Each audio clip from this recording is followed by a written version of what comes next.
Marketing का एक गुरु मंत्र नोट कीजिए, और वो गुरु मंत्र हर व्यक्ति ने, चाहे वो नरेंद्र मोदी की ही क्यों ना हो, हर व्यक्ति ने उस मंत्र को अपने जीवन में उतारा है। उस गुरु मंत्र का नाम है, जो दिखता है वो बिकता है। हेलो, क्या बोला? क्या बोला? जो दिखता है वो बिकता है,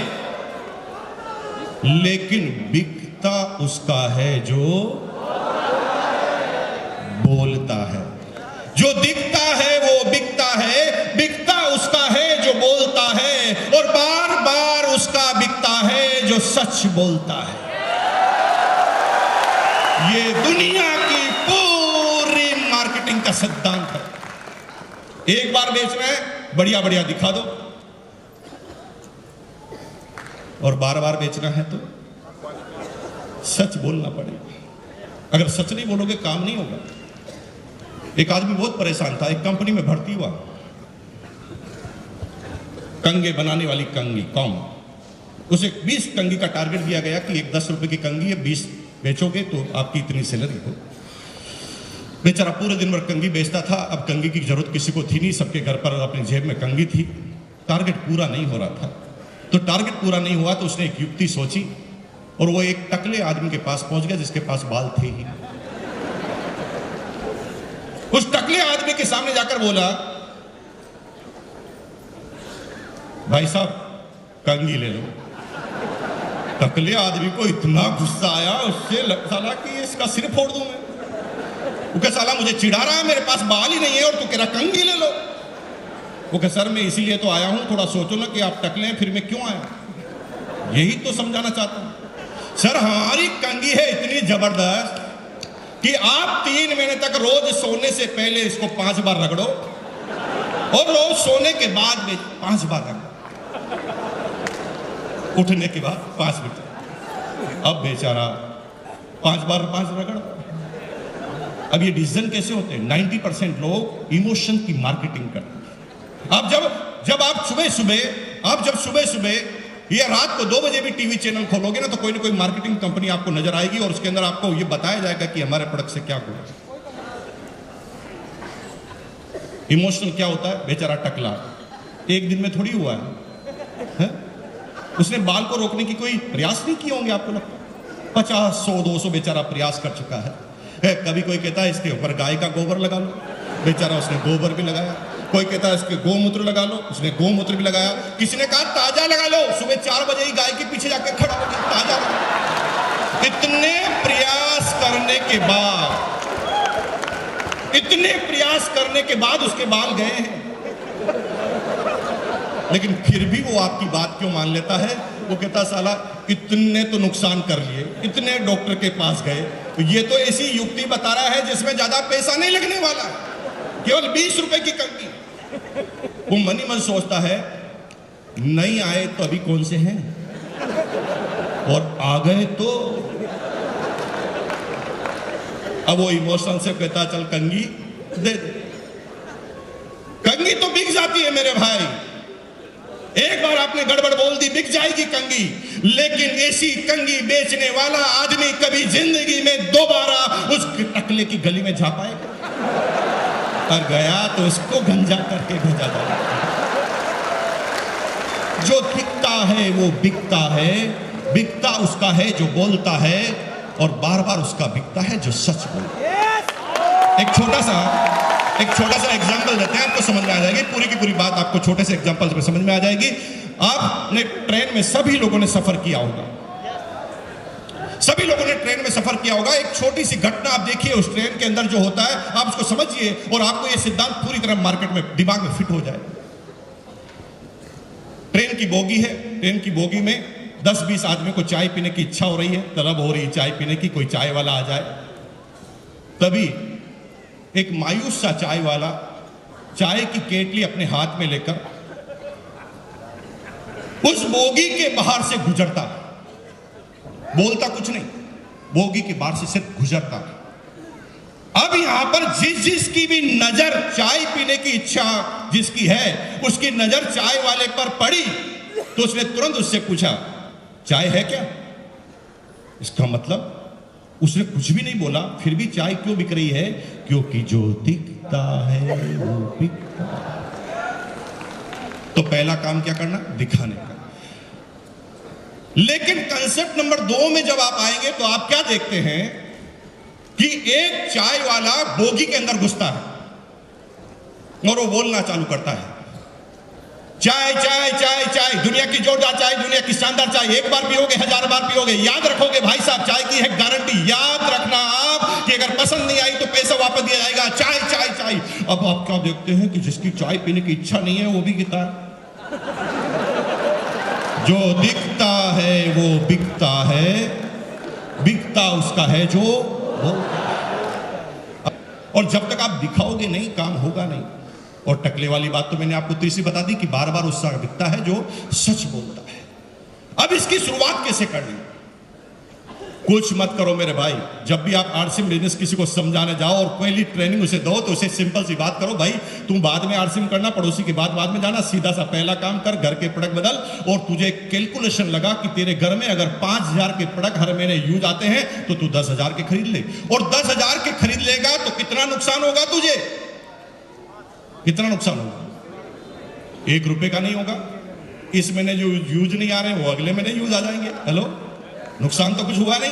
तू क्या कर, 10,000 का प्रोडक्ट एक साथ ले ले और एक अपने घर में जिस ड्राइंग रूम में आप घुसते हो उस दीवार को, सामने वाली दीवार पर जो भी सबसे पहली नजर पड़ती है उस दीवार पर तुम इन सारे प्रोडक्ट को सजा दो।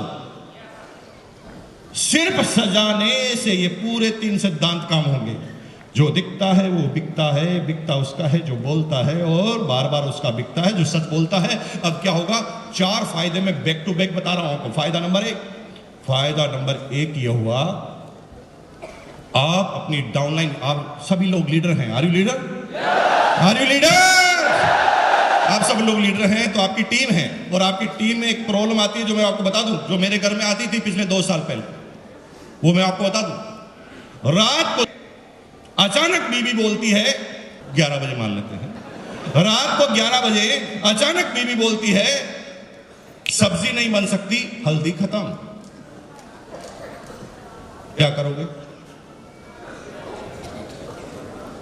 11 बजे कहां से लाओगे? पड़ोसी नहीं है तो कहां से लाओगे? हेलो, प्रॉब्लम ही प्रॉब्लम है। और आपको आश्चर्य होगा होता क्या, जब भी ऐसी अचानक कोई विविधा आती है हमारे घर में तो हम तुरंत पास में जो दुकान है उसके पास ढूंढ के जाते हैं, चाहे उससे जिंदगी में कभी भी मान नहीं लिया, लेकिन अब आपकी मजबूरी है, उसी के पास जाते हैं और उसे कहते हैं भाई साहब ये 100 रुपए लो, सबसे छोटा वाला पैकेट दे दो, क्योंकि कल तो मैं आरसीएम के पिकअप सेंटर पर जाकर नया लाऊं। अब थोड़ा सोचो कि आपकी टीम में अगर 1000 आदमी हैं, 1000 आदमी एक महीने में एक बार ऐसी गलती करते हैं, सिर्फ एक बार, तो 1000 into 100, 1 लाख का नुकसान आप हर महीने कर रहे हैं। सिर्फ अगर आपने हर व्यक्ति को प्लान में समझा दिया होता कि माल तुझे समझाना है तो ये 24 घंटे की दुकान हो जाती है, 24 आवर्स। फायदा नंबर 2 ये है कि जब आप डिस्ट्रीब्यूटर बनते हैं तो आप अकेले बोलने वाले होते हैं, लेकिन जो ही ये प्रोडक्ट आप घर में लगाते हैं तो प्रोडक्ट के घर के सारे लोग डिस्ट्रीब्यूटरशिप का काम करने लग जाते हैं। जैसे एग्जांपल लेते हैं, आपने आरसीएम ज्वाइन किया, प्रोडक्ट सजा दिया। अब प्रोडक्ट सजा दिया और घर पर पड़ोसन आपकी बीवी से मिलने आई। उसने एक प्रश्न किया, भाभी जी यहां पर तो आपके शादी की फोटो लग रही थी, अब साबुन क्यों लगाया? अब वो पूछेगी तो सुनेगा कौन? ऑटोमेटिक ही काम हो रहा ना मेरे भाई। आपने थोड़ा अलग बताया, सामने वाले ने प्रश्न रिलीज कर दिया, यहां पर फोटो लगी थी, साबुन क्यों लगाया? अब आपकी बीवी को आरसीएम के बारे में ज्यादा पता नहीं, जितना पता है वो बताएगी, और वो देख लिए क्या क्या बताएगी और उससे क्या क्या इफेक्ट होता है मैं आपको बताता हूं। ये हमारे हैं ना, पता नहीं क्या क्या करते रहते हैं। इन्होंने क्या इतने सारे प्रोडक्ट लाके यहां पर रख दिए और मेरे को कहते हैं साबुन से ना, मेरे को पसंद नहीं आती बहन जी, और मैं तो लक्ष्य से ही नहाती हूं। ओरिजिनल बोल रही है, देखिए इसका इफेक्ट देखना। ओरिजिनल बोल रही है, मैं पसंद नहीं करती और मैं तो लक्ष्य से ही नहाती हूं। और मुझे कहा था कि ये डिओड्रेंट लगाओ, मैंने लगाती। लेकिन भाभी जी एक दिन रात को तेल खत्म हो गया और मैंने मजबूरी से ये तेल यूज कर लिया। ये तो है, मेरा पप्पू ना पहले एक पूरी खाता था, अब 2 खाने लगे और मेरा पेट भी ठीक रह रहा। और आपको पता है ये छोटे छोटे पिंपल हो रहे थे गायब। अब यहां पर ओरिजिनल बात आ रही है। इसका मतलब यह है कि आपके घर में एक डिस्ट्रीब्यूटर तैयार हो गया जो आपके पीछे से काम करना चालू कर दिया है। लो, अभी उसने एक प्रोडक्ट इस्तेमाल किया, वो 1 की तारीफ कर रहा है, कल वो 50 इस्तेमाल करेगा, 50 की तारीफ करेगा। जो दिखता है वो बिकता है, बिकता उसका है जो बोलता है और बार बार उसका बिकता है जो। फायदा नंबर 3 ये हुआ कि आपका बच्चा और पड़ोसी का बच्चा 7 साल का, एक राजू एक पिंटू, दोनों उछलते उछलते खेलते खेलते घर में आए और सीधा उस प्रोडक्ट वॉल के सामने जाके खड़े हो गए। और छोटे से बच्चे ने आपके छोटे से बच्चे से पूछा, ए राजू, यहां तो तेरी फोटो लग रही थी बर्थडे की, अब यहां पर साबुन क्यों लगाया? अब 7 साल का बच्चा देखो कैसे कैसे बात कर रहा है, कैसे बिजनेस बढ़ेगा। 7 साल के बच्चे को ना आरसीएम के बारे में पता है, ना सिस्टम के बारे में, ना प्रोडक्ट के बारे में, बच्चा बात कर रहा है। ये मेरे पापा की कंपनी के प्रोडक्ट हैं और मेरे पापा छोटे मोटे नहीं है, रॉयल्टी अचीवर टाई लगाते हैं हमेशा। उसे आरसीएम के बारे में पता नहीं है। लेकिन वो छोटा जो दूसरा बच्चा है ना राजू, वो क्या सोच रहा है, मैं पिछड़े की औलाद हूं, इसका बाप ही सब कुछ है और मेरा बाप कुछ नहीं। फिर वो आगे बात करता है, एक सुन, ये मेरे पापा के प्रोडक्ट है, मेरे पापा की कंपनी के प्रोडक्ट है और ये एरे गिरे को नहीं मिलते, मेरे पापा को मिलते हैं सिर्फ। और तुझे पता ना हर गेंद पे आजकल चौका और छक्का क्यों लगता है? नीट रिचार्ज किट्स है, इसकी वजह से। और मेरी मम्मी क्या कह रही है पता? मेरी मम्मी कह रही है कि इस बार नंबर 1 आने वाला हूं क्लास के अंदर। अब वो राजू बढ़ गया, वो साला यही सब कुछ करेगा, है न्यूट रिचार्ज भी यही पिएगा। वो सीधा अपनी मम्मी के पास, आपको 2 साल से आरसीएम करते हुए देख रहा है, फिर भी वो आरसीएम नहीं कर रहा है। हेलो, लेकिन सबसे अच्छा पड़ोसी बनने का बार बार दिखावा जरूर कर रहा है। रोज आपके घर पे आएगा, रोज प्रोडक्ट के सामने आएगा, रोज प्रोडक्ट को उठाकर देखेगा, उसके कंटेंट पड़ेगा, रेट पड़ेगा, लेकिन रख देगा, लेगा नहीं। बोलो क्यों नहीं लेता बताओ? क्योंकि वो आपसे प्यार करता है।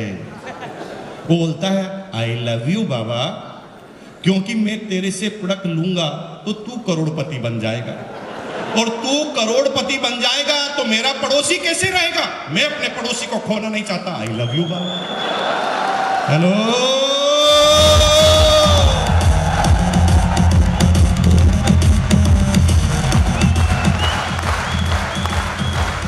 वो आपसे प्रोडक्ट नहीं लेता क्योंकि वो मन ही मन सोच रहा है कि मैं इसको पहले चेक कर लेता हूं, ये कुछ कर पाता है कि नहीं कर पाता। कोई बात नहीं, करने दीजिए चेक। आपका सिर्फ एक काम है, प्रोडक्ट रख दिया ना, अब उसको सिर्फ ये पता है कि प्रोडक्ट रहते हैं, वो करता नहीं, लेता नहीं, लेकिन एक दिन ऐसा समय आएगा कि कायनात में ऑटोमेटिक फंस जाएगा। कैसे? शर्मा जी उनका नाम है। रात को 11 बजे 5 मेहमान आ गए शर्मा जी के घर, जो आरसीएम नहीं कर रहे। मेहमान ने कहा भाभी जी चाय तो पी के जाएंगे। भाभी जी किचन में गई, चाय का ढक्कन खोला, चाय खत्म। अड़ोस पड़ोस में कोई है नहीं, पिकअप सेंटर बंद हो गए, सॉरी दुकानें सारी बंद हो गई है। उसने शर्मा जी को धीरे से अंदर बुलाया, शर्मा जी सुनो। शर्मा जी किचन में गए, चाय की पत्ती खत्म हो गई, क्या करेंगे? भागो, पीछे के गेट से भागो, कैसे मिलेगा? अब शर्मा जी बाहर आकर सोच रहे हैं कहां जाऊं, 11 बजे कहां से चाय की पत्ती लाऊं? तभी याद आता वर्मा जी, जो दिखता है वो बिकता है।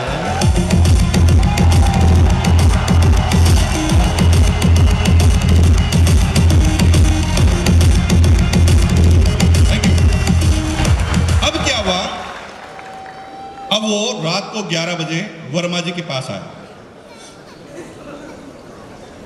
वर्मा जी, मैंने सोचा कि आज आपका प्रोडक्ट इस्तेमाल कर लिया जाए। रात को 11 बजे।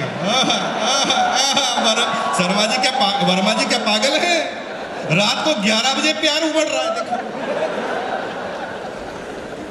मैं सोच रहा हूं कि आज आपके प्रोडक्ट इस्तेमाल करके देख लिए जाए, और मैं सबसे पहले आपकी चाय की पत्ती को चेक करना चाहता हूं। ये समझ गया, पूरा फंस चुका है। रात को 11 बजे कोई चेक करने नहीं आता। अब उसने चाय की पत्ती उठाई। शर्मा जी ने बोला, हाँ हाँ प्लीज आप ले सकते हैं, ये आपके लिए ही है। उसने फटाफट चाय की पत्ती उठाई और पीछे की तरफ रेट देखी और पूछा कि कितना दूं। सोचा कि पड़ोसी है, कुछ तो डिस्काउंट देगा। तभी तुरंत शर्मा जी बोल गए, नहीं नहीं नहीं, ज्यादा देने की जरूरत नहीं, जो लिखा हुआ उतना, ज्यादा नहीं, हाँ, जो लिखा हुआ उतना। मजबूरी में चाय की पत्ती ले ली गई। यहां पर हो गई आपकी सेल। अब चक्कर क्या पड़ा देखिए, पांचों मेहमानों ने चाय पी और योग ऐसा बे था कि पांचों मेहमानों ने चाय पीकर आधा घंटे में से 15 मिनट केवल चाय की तारीफ की। क्या बोला, भाभी जी क्या चाय, एक तो मेरी मां चाय बनाती थी, भगवान कसम मां की चाय की याद आ गई। अब मेहमान को थोड़ी पता है आरसीएम की, भाभी जी को भी पता नहीं है आरसीएम की। अब वो चाय की तारीफ कर रहा है। और भाभी जी क्या गजब की चाय बनाते हो, आपके हाथ में जादू है। भाभी जी परेशान, जादू कैसे हो गया? हाथ हो क्यों, ये चाय वैसे कैसे बनाते हो, उसने क्या गजब हो गया? तभी अचानक क्लिक हुआ, और यार वो आज चाय की पत्ती का पैकेट का कलर चेंज था। वो तुरंत किचन में दौड़ी और किचन में देखा, ये तो लाल कलर का पैकेट है, जो हमेशा आता वैसा नहीं है। उसे पता चल गया कि मेरे भाई ये जादू हाथ का नहीं है, चाय की पत्ती का है। अब रात को 11:30 बजे एक फरमान जारी हो रहा है घर में। देखिए कैसे फरमान जारी हो रहा है। भाभी जी को पता नहीं है आरसीएम क्या है, वो सिर्फ ऐसे, क्योंकि उसे पता लग गया कि चाय की वजह से हुआ। उसने रात को 11 बजे वर्मा जी को बोला, वर्मा जी सुनो, जिंदगी में पहली बार ढंग का काम किया, और सुनो, आज के बाद मेरे घर में कोई दूसरी चाय की पत्ती आनी नहीं चाहिए, फेंक दूंगी नहीं तो बाहर। फंस गया। अब मजबूरी है, आरसीएम नहीं करे तो भी मजबूरी है मेरे भाई। तो मेरे साथ एक बार बोलेंगे, जो दिखता है वो, जो दिखता है वो, और बार बार किसका दिखता है, जो सच बोलता है। बहुत बहुत धन्यवाद, thank you. Sir ji, out of town में जब हम बिजनेस के लिए निकलते हैं तब हमें बहुत प्रॉब्लम आती है सर। सबसे ज़्यादा प्रॉब्लम यहाँ आती है कि वहाँ टीम को डुप्लीकेट नहीं कर पाते, जिससे हमारा बिजनेस काफ़ी हद तक नहीं बढ़ पाता। लेकिन इस वीडियो से हम आउट ऑफ टाउन में अपने बिजनेस को कैसे बड़ा बिल्ड करना है, इस वीडियो के ज़रिए मुझे व मेरी टीम के सभी डायरेक्ट सेलर को काफ़ी सारी जानकारी मिली। Thank you sir. इस वीडियो को देखने के बाद जो गलतियां हम आउट ऑफ टाउन करते थे, वो गलतियां इस वीडियो को देखने के बाद नहीं करेंगे। Thank you sir. आपका कुणाल साल्वी, कुंवारिया, राजसमंद, राजस्थान।